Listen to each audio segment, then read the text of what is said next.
Hi everyone, I hope you are all doing well. In the last video, we discussed some simple queries of SQL. In this video, we discuss what are data types, what are constraints, and all. Let's begin. Char store character fixed length, which means it will take up to 50 characters of storage space. No matters how many characters you actually stores, it takes up to 50 characters. Next one is where stores character up to a given length, which means it takes up to how many characters you actually stores. It doesn't take extra memory or extra storage. Next one is blob, store binary large object, which means binary numbers. Next one int, stores integer values. Next is float, store the floating point values. Boolean, store boolean type values. Next is what are the different types of SQL commands. There are different types of SQL commands. First one is DDL, data definition language. Create, alter, rename, drop. These queries are comes under data definition language. Next one is DQL, data query language. Select queries comes under data query language. Next one is DML, data manipulation language. Insert, update, delete. These are the queries which comes under data manipulation language.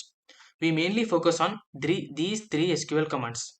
Rather than this, we have still more two SQL commands, TCL and TCL, data control language and transaction control language.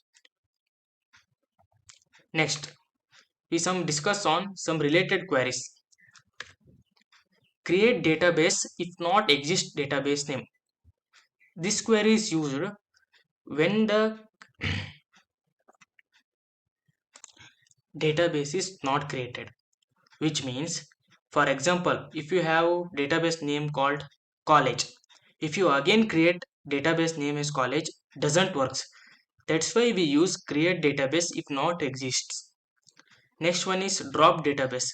If the database is exists in the SQL, then only delete the database. Next one is show databases, which shows the how many databases you created. Next, show tables. It shows how many tables you are created. Drop table name. If you want to create a delete on any one of the table name, you use this one. Drop table name.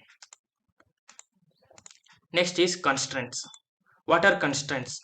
Not null. Columns cannot null value, which means columns doesn't contain any null values. Next one is unique.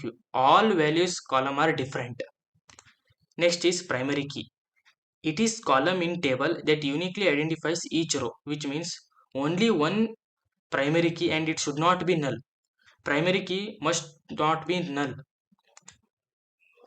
It doesn't contain any duplicate values. Foreign key. It is column in tables refers to primary key, which means it contains duplicate values. Next, default. Set default value to columns. When we use this default means if you do not give any values to the salary, automatically the SQL takes default value as to the data. Example, create table employee, salary in default 50,000. In the next video, we discuss different clauses used in the SQL. Before going that, today's quiz is which SQL command is used to add new data into table? Answer for this in comment section. Thank you for watching.